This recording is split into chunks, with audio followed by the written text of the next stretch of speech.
టాలీవుడ్తో పాటు పలు సినిమా పరిశ్రమలను కుదిపేసిన పైరసీ సైట్ వైరస్ తన వర్షన్ను మార్చుకున్నట్లుగా తిరిగి వెలుగులోకి వచ్చింది. గతంలో ఐబొమ్మ నిర్వాహకుడు ఇమంజి రవిని అరెస్టు చేసిన హైదరాబాద్ సైబర్ క్రైమ్ పోలీసులు అతనితోనే ఐబొమ్మ, బొప్పం టీవీ అన్ని డొమైన్లు క్లోజ్ చేయించారు. కాగా ఈ సైట్లు మళ్లీ వెలుగులోకి రావడంతో మరో ఫిర్యాదు ఇచ్చిన Telugu film chamber of commerce anti piracy unit case దర్యాప్తు చేయాలని కోరింది. కేసు నమోదు చేసిన సైబర్ క్రైమ్ పోలీసులు దర్యాప్తు చేస్తున్నారు. ఆ వివరాలు అందించడానికి మా ప్రతినిధి నాగార్జున లైవ్లో సిద్ధంగా ఉన్నారు. సో గతంలో దేశవ్యాప్తంగా తెలుగు సినిమా ఇండస్ట్రీతో పాటుగా పలు ఇండస్ట్రీలకు సంబంధించిన దాంట్లో ఐబొమ్మ చాలా తలనొప్పిగా మారింది వీళ్ళందరికీ. గతంలో దీని మీద ఛాలెంజింగ్గా తీసుకున్నటువంటి పోలీసులు దర్యాప్తు చేస్తున్నటువంటి క్రమంలో అప్పుడు ఇమంది రవి పోలీసులకి ఛాలెంజ్ కూడా విసిరాడు. దమ్ముంటే పట్టుకోండి అంటూ ఛాలెంజ్ విసిరారు. ఈ పోలీసులు కూడా ఈ కేసుని చాలా చాకచక్యంగా దర్యాప్తు చేసి అతను అరెస్ట్ చేశారు. అరెస్ట్ చేసిన తర్వాత అతని చేతనే పలు డొమైన్లన్నింటినీ కూడా క్లోజ్ చేయించారు.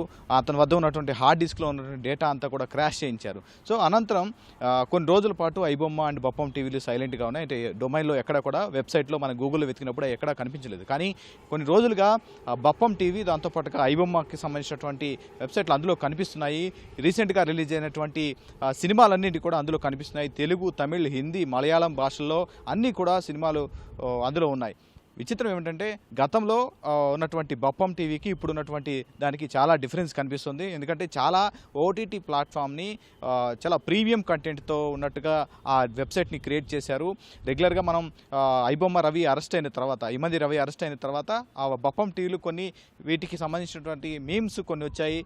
దాంతోపాటుగా కొన్ని ఫేక్ ఇలాంటివి బొప్పం టీవీకి జస్ట్ ఒక ఫ్రేమ్ లాగా క్రియేట్ చేశారు, జస్ట్ వెబ్ పేజ్ లాగా క్రియేట్ చేశారు. కానీ వాటిలో ఎలాంటి సినిమాలు ప్లే అవ్వలేదు. జస్ట్ చాలామంది అతనికి సపోర్ట్ చేసే వాళ్ళందరూ కూడా సోషల్ మీడియా ఉన్న వాళ్ళు చాలామంది వెబ్ పేజీలు క్రియేట్ చేశారు, కానీ వాటి ప్లే అవ్వలేదు. కానీ ఇప్పుడు ఉన్నటువంటి బొప్పం టీవీ అండ్ ఐబొమ్మకి సంబంధించినటువంటి దాంట్లో అవి మనం క్లిక్ చేస్తే అవి డైరెక్ట్గా బెట్టింగ్ యాప్స్కి వెళ్తున్నాయి. తర్వాత బ్యాక్ వచ్చిన తర్వాత ఆ సినిమా ప్లే అవుతుంది. మనం తనిఖీ చేసి చూసాం. సో దీని మీద anti piracy unit, Telugu film chamber of commerce ఉన్నటువంటి యాంటీ పైరసీ యూనిట్కి ఇన్ఛార్జిగా ఉన్నటువంటి మణీంద్ర పోలీసులకు ఫిర్యాదు చేశారు. గతంలో కంటే చాలా అడ్వాన్స్డ్ టెక్నాలజీతో ఈ బొప్పం టీవీ అండ్ ఐబొమ్మకి సంబంధించినటువంటి సైట్లు రన్ అవుతున్నాయి. దీంతో పాటుగా ఐబొప్పం అనేటువంటి మరొక సైట్ కూడా క్రియేట్ చేశారనేది ఆయన కంప్లైంట్లో మెన్షన్ చేశారు. ముఖ్యంగా ఇందులో చాలా అడ్వాన్స్డ్ సాఫ్ట్వేర్స్ వాడారు. గతంలో పోలీసులు వాటిని టేక్ డౌన్ చేశారు. చాలా డొమైన్స్ ఉన్నాయి. అందులో బొప్పం టీవీకి సంబంధించినటువంటి చాలా పేర్లతోటి అవి నిర్వహించారు. ఒకదానికి క్లిక్ చేస్తే మరొకదానికి రూట్ అయ్యే విధంగా పలు రకాల డొమైన్ క్లిక్ చేశారు. వీటన్నిటితో బెట్టింగ్ యాప్స్ తోటి టైఅప్ అయ్యి క్లిక్ చేయగానే బెట్టింగ్ యాప్స్కి వెళ్ళిన తర్వాత బెట్టింగ్ యాప్స్ నుంచి నేరుగా ఇమంది రవికి డబ్బులు వచ్చాయి. సో ఇలా దాన్ని క్రియేట్ చేశారు. ఇప్పుడు ఆ కోడింగ్ అంతా కూడా గతంలో పోలీసులు ఆ వెబ్సైట్లో ఉన్నటువంటి వీటన్నిటిని కూడా క్లోజ్ చేయించారు. కానీ ఇప్పుడున్నటువంటి వెబ్సైట్లో చాలా అడ్వాన్స్ టెక్నాలజీతో ఆ కోడింగ్ని డిస్ట్రాయ్ చేయకుండా అందులో క్రియేట్ చేసినట్టుగా వాళ్ళు యాంటీ పైరసీ యూనిట్ గుర్తించింది. దాంట్లో డీబగ్గింగ్ టెక్నాలజీని వాడారు. దాంతోపాటుగా యాంటీ స్క్రాపింగ్ జావా స్క్రిప్ట్ని వాడారు. ఎవరు కూడా దీన్ని డిస్ట్రాయ్ చేయకుండా కోడ్లోకి ఆ వెబ్సైట్లో ప్రవేశించి దాన్ని డిస్ట్రాయ్ చేసి టేక్ డౌన్ చేయకుండా ఇందులో చాలా జాగ్రత్త పడినట్టుగా వాళ్ళు చెప్పారు. దీని మీద చర్యలు తీసుకోవాలని పోలీసులు విజ్ఞప్తి చేశారు. సో ఆల్రెడీ ఈ కేసు తర్వాత చాలా అప్పుడు ఇమంది రవి వాడినటువంటి టెక్నాలజీ అన్నింటినీ కూడా ఇటువంటి కేసుల్ని దర్యాప్తు చేసేందుకు ఒక ప్రత్యేకమైనటువంటి సాఫ్ట్వేర్ని అటు సైబర్ క్రైమ్ పోలీసులు డెవలప్ చేసుకున్నారు, టూల్స్ని కూడా డెవలప్ చేసుకున్నారు. సో చూడాలి.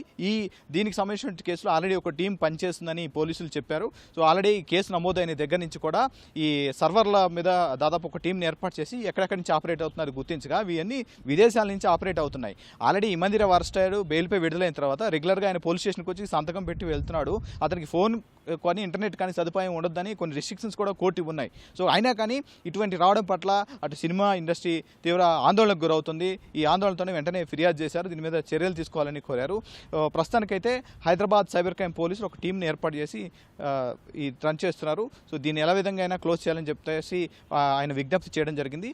గతంలో ఏ రాష్ట్ర పోలీసులు కూడా సాధ్యం కానటువంటి ఈ ఐబొమ్మ సైట్ని క్లోజ్ చేయడం తెలంగాణ పోలీసులు చాలా ఛాలెంజింగ్గా తీసుకొని క్లోజ్ చేశారు. సో మళ్ళీ కొన్ని నెలల తర్వాత వెంటనే మళ్ళీ కనిపించిన సినిమా ఇండస్ట్రీని కొంత కుదిపేస్తున్నటువంటి అంశం. సో దీని మీద పోలీసులు చర్యలు చేపట్టారు. ఆల్రెడీ టీం పనిచేస్తుంది.